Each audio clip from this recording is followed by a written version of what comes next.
You're back on World News. LL Cool J and Grandmaster Flash were among the musical legends breaking ground for the new Universal HipHop Museum in the Bronx on Thursday. The artists were joined by local politicians, including New York City Mayor Bill de Blasio, for the ceremony that took place in what recording artist Nas called the Mecca of hip-hop. The event served as the official launch for the museum's capital campaign. The development will include a $349 million mixed-use project along the waterfront in the South Bronx. The first phase of the development, called Bronx Point, will provide 542 units of permanently affordable homes, along with approximately 2.8 acres of public open space. There are also plans for cultural and community-focused programming, including the permanent home of the Universal Hip-Hop Museum, an early childhood space run by Bronxworks, and outdoor science programming run by the Billion Oyster Project. An emotional Grandmaster Flash said it took 48 years to break ground and thanked all the hip-hoppers for allowing him to see this thing they did from nothing.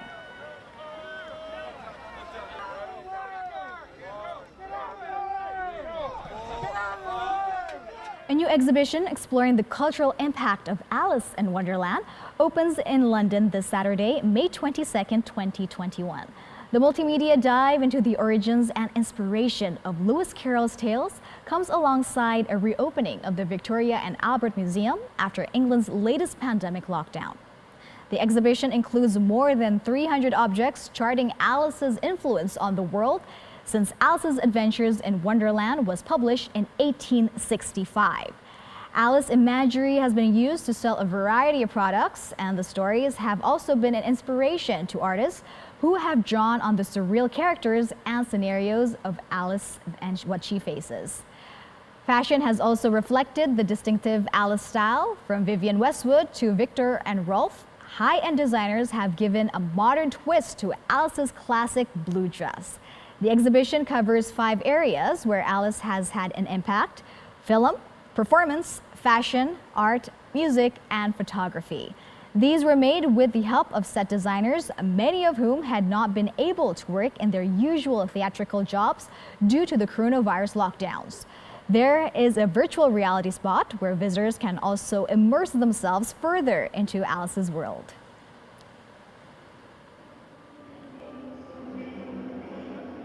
The exhibition, Alice Curiouser and Curiouser, opens at the V&A Museum in London from Saturday and will run until December.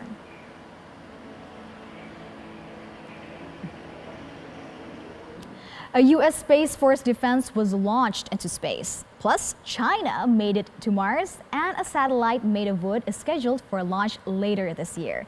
We have VOA's Arash Arabasari with the week in space.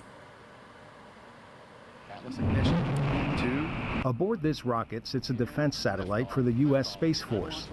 The U.S.-based company United Launch Alliance this week completed the launch after a 24-hour delay caused by the rocket's liquid oxygen system.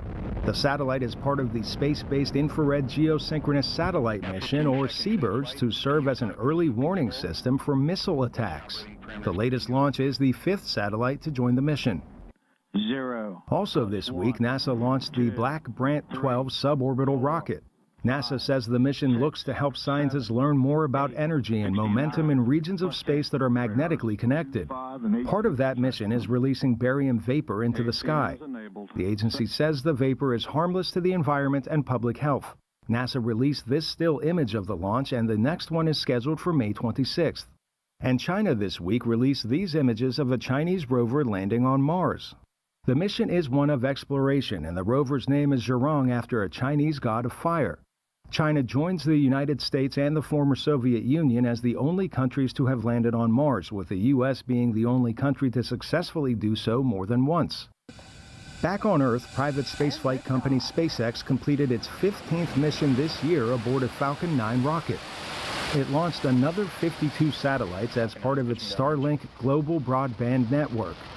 Astronomers have said the satellites block their view of anything beyond them. SpaceX says the satellites will bring high-speed internet to underserved communities. Finally this week, if all goes according to plan, the atmosphere will soon have in its orbit the most eco-friendly satellite ever.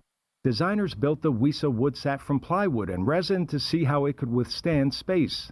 Woodsat's Jari Makinen says the mission is about research. This satellite is studying the possibilities, and we start studying the behavior of wood in space. It won't be a big business, never, I don't think so, but there will be a niche for these kind of materials as well. Designers say the satellite could reduce fossil fuel emissions from manufacturing traditional satellites by replacing materials with sustainable wood. It would also reduce the amount of metal space junk orbiting Earth. Woodsat is scheduled for launch later this year. Arash Arabasadi, VOA News. And in our top entertainment news for tonight, Princes William and Harry issued strongly worded statement condemning BBC. Nick Jonas will host the Billboard Music Awards, and Angelina Jolie celebrated World Bee Day. And that's all for World News for tonight. I'm Sarah Wayne. Thank you for watching, and goodbye.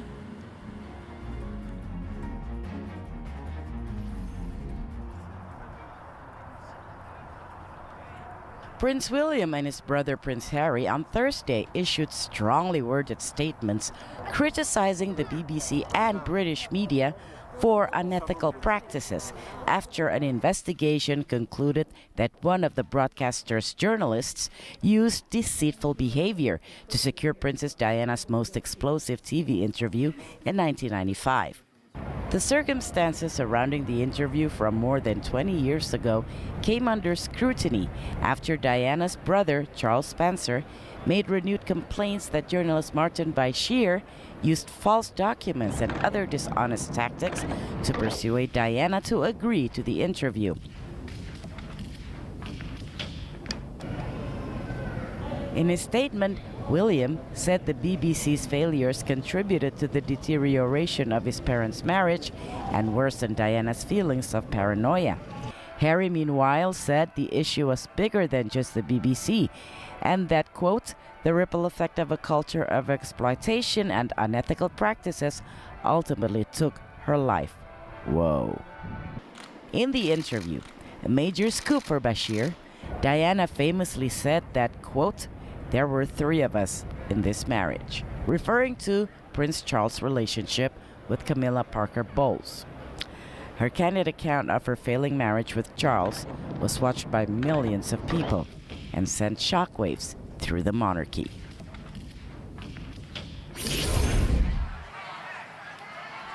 Nick Jonas is hosting this year's Billboard Music Awards, and the pop star says it's an opportunity he could never imagine. But then he switches and says that he and his wife, actress Priyanka Chopra, are also raising money and spreading awareness about the dire need for resources in India during the pandemic. So far, more than $1 million has been raised. But then we're saying to you that the Billboard Music Awards will air Sunday, May 23rd at 8 p.m. Eastern Time and 5 p.m. Pacific Time from Los Angeles on NBC. Do I sound like an American announcer now? Kevin, Joe, Nick, guys. So thank you for that. Grab another cup. Angelina Jolie has teamed with National Geographic for World Bee Day, May 20, 2021, to spread awareness about bee conservation. In stunning portraits by National Geographic photographer and beekeeper Dan Winters, Jolie posted as she was covered by the swarming insects to celebrate the day.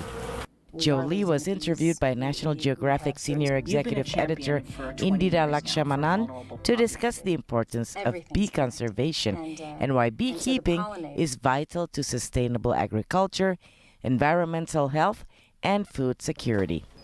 The actress also talked about her participation in the Wonderland by UNESCO Women for Bees program, which aims to promote women's empowerment and biodiversity conservation. Jolie's interview is now available at nationalgeographic.com. Do you hear anything? No, you're gone. No, I think I'm good. All right. You were outstanding. You guys made it really easy. That was exciting.